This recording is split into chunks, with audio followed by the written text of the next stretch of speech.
I just want to welcome you, and I want to thank you for taking your time to be here. And I want to welcome you to a talk, and if you want, a book signing afterwards, to Journey to Freedom, Uncovering the Grayson Sisters Escape from Nebraska Territory. And a little bit about the title itself. The first part, Journey to Freedom, was one of my friends who has a doctorate and she's a professor, and she's African American. She said, just remember people have a reason to go to freedom, not just escape from something. And then later on when we were talking about titles for the book, we did talk about escape because it's both, but I wanted that focus to be on going to something. Another part about the title, Grayson Sisters. I was the first person to look at the account book that has all of these birth dates of enslaved people in the Nuckols family collection at the History Nebraska Archive. And notice that these births are spaced about 2 years apart. And so historians look at something like that and see a pattern of births. It's highly probable, almost certain, that these two were sisters. And then I later found a newspaper article where they had talked to one of the Nuckols brothers and he said they were all from one family. So that confirmed what I'd already noticed from the primary source. Obviously, whenever you do a big project like this, you hear, oh, now it's not working. It was working. Now it's buzzing at me. What's your book about? Well, you probably know a little bit about what it's about. And the simple answer, it's about Celia and Eliza's dramatic escape and its violent aftermath. But it's a lot more than that. I want to emphasize that they were national news. And I think if something's national news in the 1850s, why would we brush it away now? It was important to people. They recognized this act of resistance as important to the whole nation. So they left in a specific context about the sharp national debate about the extension of slavery into the West. And the Kansas-Nebraska Act created the territories of Kansas and Nebraska in 1854. And it was a very controversial law, not because of the expansion. I think there was general agreement about expanding our territory, but there was not general agreement about the problem of enslavement. The Kansas-Nebraska Act nullified the Missouri Compromise of 1820 and opened the door to slavery's expansion. And I like this map because you can see that 3630 parallel of the Missouri Compromise. Slavery was supposed to be contained below that line, and the Kansas-Nebraska Act got rid of the line. So now that whole brown part, which, look at, don't you wish we still had Montana? Anyway, Nebraska's territory was a large territory, and now it was potentially open to enslavement. But the act also hinged on Illinois Senator Stephen Douglas's emphasis on popular sovereignty. Anybody hear about popular sovereignty? It's just a historian's way, and the politicians of the time, their way of saying, we're going to let the people of the territory decide. So now that we've annulled the Missouri Compromise, what are we going to do? We're going to say the people of the territory can decide.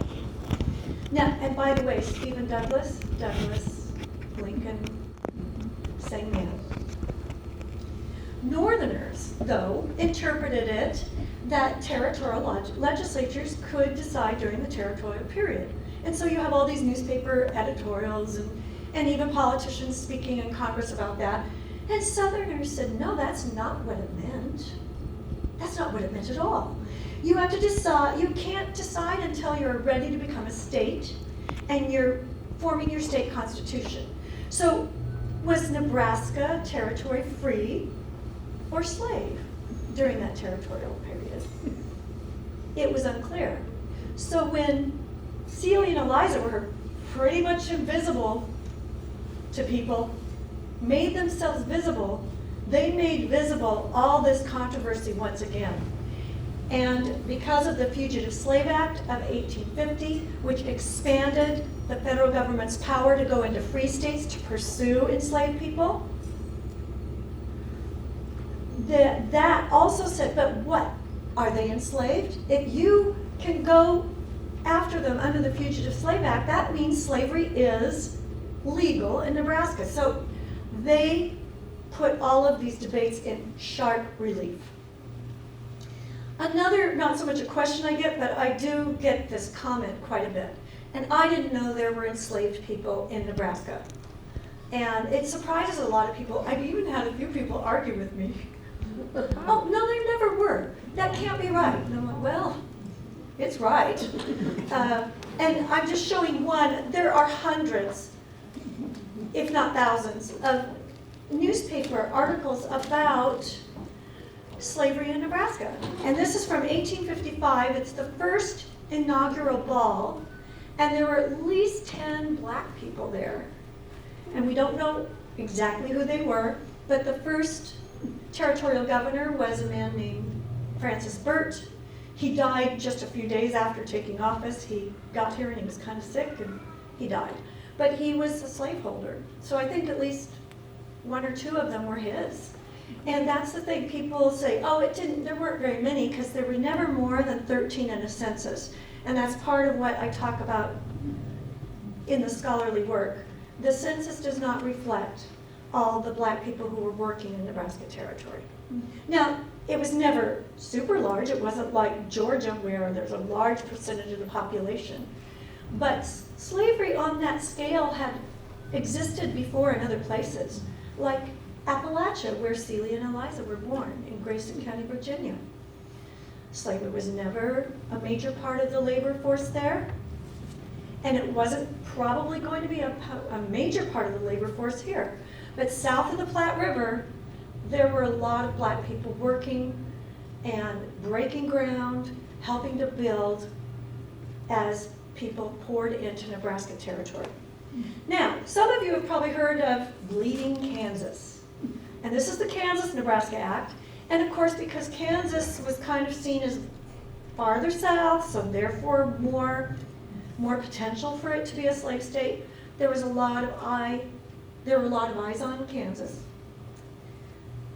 But this is an 1860 campaign flyer. And it's all about Nebraska. And look, Bank of Nebraska will pay on demand in the slave pens of Washington, D.C.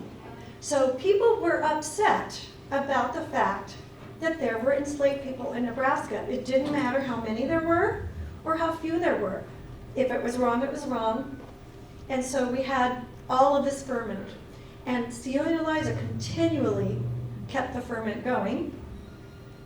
Now they left from Nebraska City. How many of you have been to Nebraska City? Almost everybody. And this is a very idyllic view of Nebraska City. They left in the winter. But you can see up here is that main road. And they lived at the top of the hill on the main road when they made their break for freedom in November of 1858. The week before they left, the headline was, "Slavery Not Abolished." There had been efforts in the territorial legislature to prohibit slavery, and they just kept going down, down, down.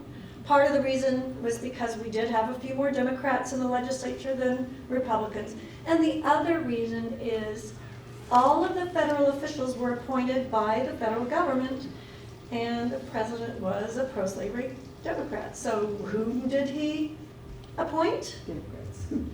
Pro-slavery Democrats, not just Democrats. Not all of them were pro-slavery, but he was very able to find pro-slavery Democrats to come out here and do their thing. So less than a week later after this, they leave.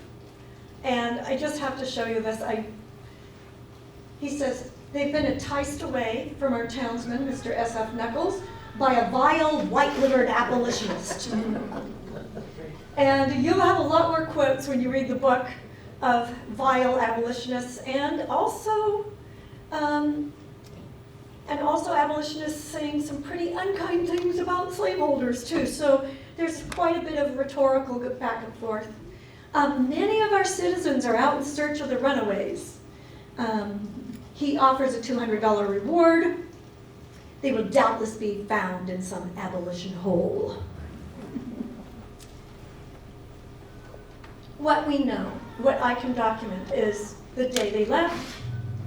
And they left from, I'm going to do a blow up here. They left from Old Fort Kearney is actually the site of Nebraska City. It was a fort before it became Nebraska City. And you see Table Creek there. That main road, that beautiful picture was right there, just north of Table Creek. Obviously Table Creek runs through it now because it's been enlarged, but that was where they left. And they went about 7 or 8 miles north to a place called Wyoming Station Ferry, a much quieter and safer place for them to cross. And that is, let's see, I put in these. That's about where Wyoming Station Ferry was. And ferries, because the Missouri runs towards the south, the ferry is always a little bit north of where they want to head when they're crossing because they're going to be just adrift. And so they went across to a place called Civil Bend, Iowa. And there's where Civil Bend was. And the writing, even in my blow up, is small, but it says Civil Bend on the bend. Most of Civil Bend is now under the Missouri River. And so I'm going to show you this because there's the 1850s line, and if you keep down, you can see that most of this line, most of the action that took place in Civil Bend is now underwater. And Copeland's Landing is probably, I don't know for sure where they landed, but it seems, given that I know they left from Wyoming Ferry, it's almost certain they landed in Copeland's Ferry. So I'm not going to tell you too much because I don't want to be a spoiler. But there was something that ensued, and it was as a cause of this was the Civil Bend War. Knuckles got you know how a few of the citizens were out searching? Well, it turned out it was a mob, sometimes the worse for drink, and went and sacked an entire town of Civil Bend looking for Celia and Eliza. This also splashed across the national newspapers, and I even found some accounts of it in British newspapers. So you see, back then, people recognized this as being a very significant event. Here's their basic, the only ones I can't document are in the middle, Des Moines and Grinnell, but given where I know they started, and I know they went through Lewis and Quaker Divide, and then where they ended up, I knew they were in DeWitt, as well as Tipton and Comanche. That's their route through Iowa. There was a second event. Everybody assumed they went to Canada. Everybody.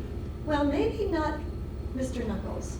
He had spent quite a bit of money, as he later recounted, trying to hunt them down. And he had word, more than one version of how he heard, that they were in Chicago instead of Canada. And so in November 1860, right after Abraham Lincoln was elected, but of course hadn't taken office yet, he goes to Chicago and he finds Eliza and he seizes her and he's trying to force her into a carriage when a crowd surrounds him and a fight ensues. And some abolitionists had him arrested and her arrested for disturbing the peace. And they were put in different places. And then they went to this friend of theirs who was also a judge who had a warrant for her to be taken to a different place. And lo and behold, the sheriff, who was also an abolitionist, he lost his grasp on her when he was moving her, and away she went. Even President Buchanan weighed in on this incident. Again, these two women who would have otherwise been so obscure are nationally famous. And so is, of course, Stephen F. Nuckolls, their slaver. But just as a part of what they said was one editorial in the Chicago Tribune said, when had Nebraska become a slave state? If free, they wanted to know, quote, what right the fellow Nuckolls had to take the colored woman back there as a slave. So again, back to the debate. Are they slave? Are they free? What's going on here? Great story, incredible scene. It really should be a movie. At the same time, there's the debate in the territorial legislature goes on. The territorial legislature has been told, even by Buchanan in one of his speeches, that they had no right to talk about slavery. They had to wait till statehood. But they kept trying. Republicans kept introducing bills to prohibit slavery. And in answer to the continued slavery doesn't exist in Nebraska, well, after Celia and Eliza had left and it was national news, you couldn't really get away with that anymore. Then they said, well, slavery doesn't practically exist in Nebraska. So that LY word, well, it doesn't practically, and there aren't very many here.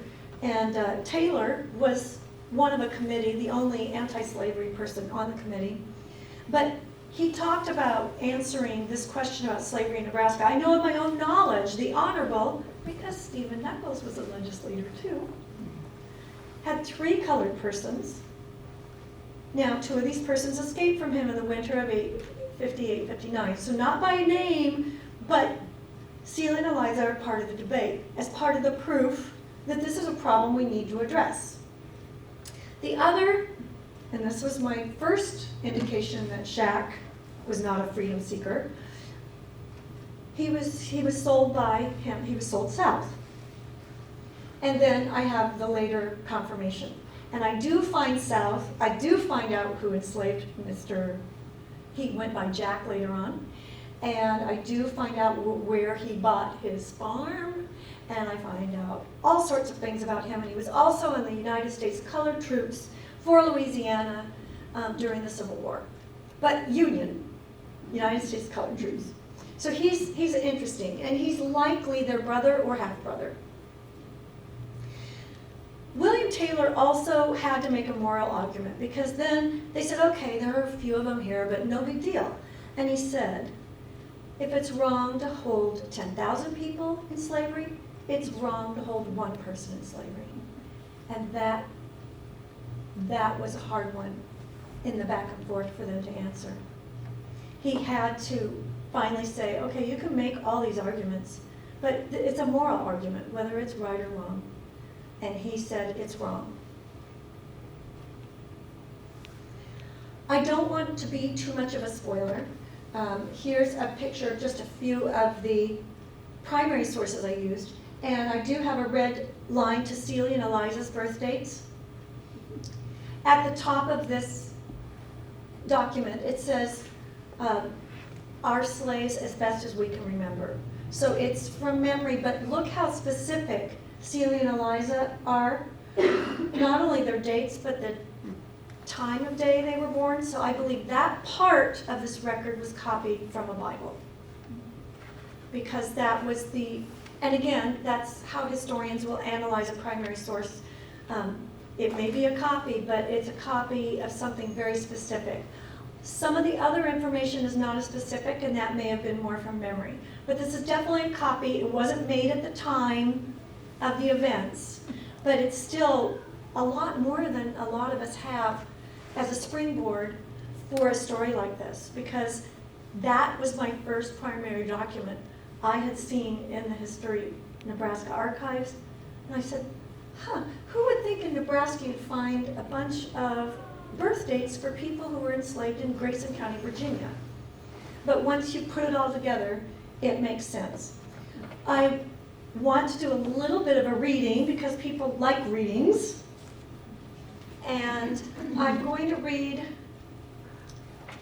from a chapter that's entitled Fugitive Slave Excitement in Nebraska.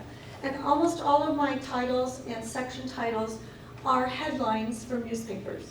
And this is one of the headlines that went across the nation. On the night of November 25th, 1858, the Nuckolls household slept. and all of Nebraska City, so lively in the daytime, slept. But Celia and Eliza Grayson did not. This was the night they would take their first steps toward freedom. As they prepared to leave, every little rustle of clothing or creak of the floorboards would have made the sisters stop and hold their breath. As they crept toward the door and exited the house, they would have been dressed in as many warm clothes as they owned, and may have carried bundles packed for the journey. Then they quietly shut the door to the only life they had ever known. The crunch of their feet on the frozen and deserted road would have echoed in their ears, the cold amplifying every sound. In late November, the streets would not have been crowded as they were in the summer and early fall, when masses of people passed through the town, heading west, and single men congregated to carouse along the riverfront and in the business district. Gone too were the muck, mire, and mosquitoes that plagued travelers along the Missouri bottoms. Quick and silent, they slipped to the north edge of the growing town to meet Black Cherokee John Williamson, their guide to the Wyoming Station Ferry and freedom. I'm going to skip a little bit.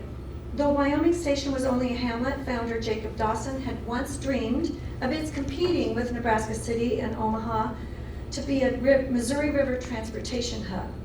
But Stephen Nuckolls and some of his friends joined Dawson's as proprietor of the Wyoming Town Company with the secret intent of blocking their potential rival town from success. Their scheme worked, and the population of Wyoming, Nebraska never exceeded 151. For freedom seekers, this was an advantage, especially in the off-season for ferries. Wyoming was a much quieter place for Celia and Eliza to cross, and it may be that Dawson and others were well aware that the pro-slavery leaders south of them kept a stranglehold on the community's growth. It would make sense that even if residents of the tiny place were aware of occasional nighttime crossings, they chose to look the other way.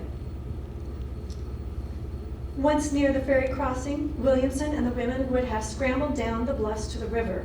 Since they crossed in a skiff, the river was not completely frozen over, but would have had floating ice. In the 1850s, the Missouri River was quite different from the narrow and controlled watercourse it is today. Muddy and treacherous, it was full of twists, turns, and snarls, and many an experienced boatman turned over, even in the best of conditions. Although Celia and Eliza were clearly determined, their hearts may have quailed as they stood on the Nebraska side of the Missouri that night. Despite knowing the danger, they lowered themselves into the boat. There was no going back. They wanted to be free. It was clear that Celia and Eliza had a solid plan. Perhaps they and the abolitionists who helped them drew inspiration from Black abolition activist Harriet Tubman, who famously preferred the winter months to help freedom seekers in their journeys. Longer nights afforded more time to travel while shielded in darkness, and meant fewer people out and about to observe freedom seekers' movements. She also favored days that would provide a lag time before the fugitive slave announcements appeared in the next newspaper. So I will stop there. And I do want to emphasize the incredible danger that they were under. If you've ever seen, I like to look at these pictures of satellites of the United States, and it's all lit up, and then in the middle, often in Nebraska, especially the Sandhills, it's very dark. It was very dark for them. It was that dark in Nebraska City. I mean, they crossed in almost complete darkness, and the ice was running, and the consequences of being caught were almost certain physical punishment, and probably being sold south, as their brother or half-brother Shaq was in the aftermath of their leaving.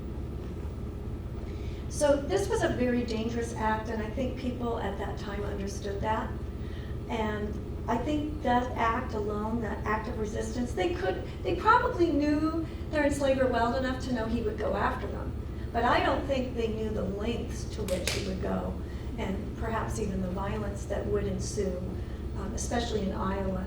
Mr. Nuckolls was sued by some Iowans for assault, and they won. and he had to pay heavy fines. But he also countersued 16 Iowans under the Fugitive Slave Act, saying, but you harbored and aided fugitives from labor and service. And the fugitives from labor and service is exact parlance from the Fugitive Slave Act. So I've introduced you a little bit to the context and why it was national news. And I've introduced you to the courage and grit and determination of Celia and Eliza Grayson and all the other freedom seekers throughout the years. Most of them did not succeed. Most of them were captured and re-enslaved. So they had a plan, they had a solid plan, and they succeeded. And they became famous for a brief time, almost like a meteor, really bright for a while, and then it fades. But I think it merits our attention today because it merited so much attention then. So I hope you are inspired by Celia and Eliza Grayson as I am, and this book is in honor of those two black women who exhibited such courage. And thank you for your time. I'm not sure how I did on time because we started late.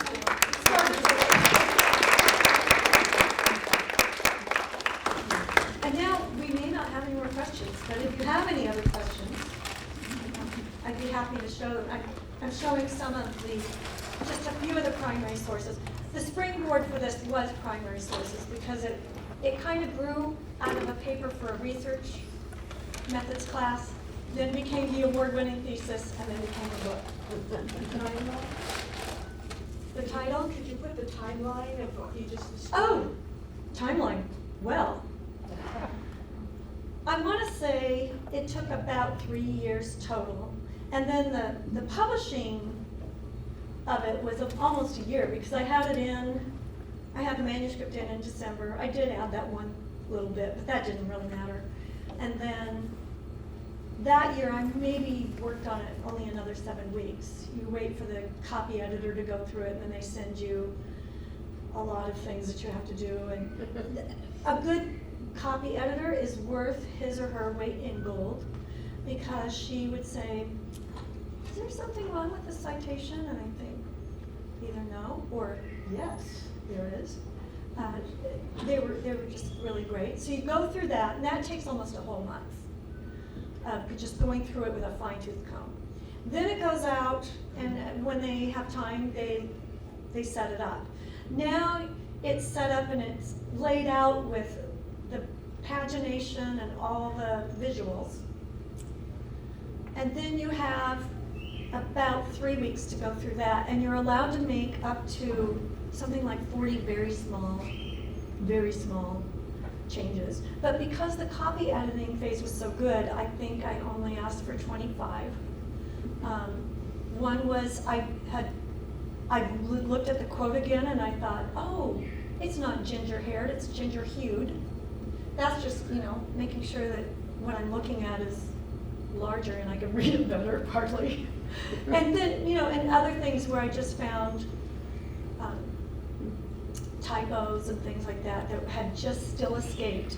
It's amazing how many people who are good at editing and reading can go through a manuscript and still miss a few things, but that's also part of the process.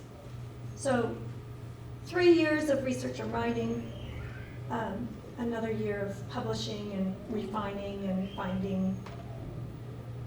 finding things and chasing stuff down, which is my part. For me, I feel like I'm a historical detective, and I love that. Anything else? That's it? Well, that's good. I mean, we kind of had our Q&A ahead of time. We had a great Q&A, and I just wanted to say, one, thank you for sharing your work and your research and your passion with everyone here today. I think it was wonderful, and I think that it's important for people to know. And on behalf of the Heritage Room and the libraries in NLHA, a little something to thank you for your time today. Coffee to keep me going. That's important to me. It is. And tea. I like tea. And thank you all for your patience, and thank you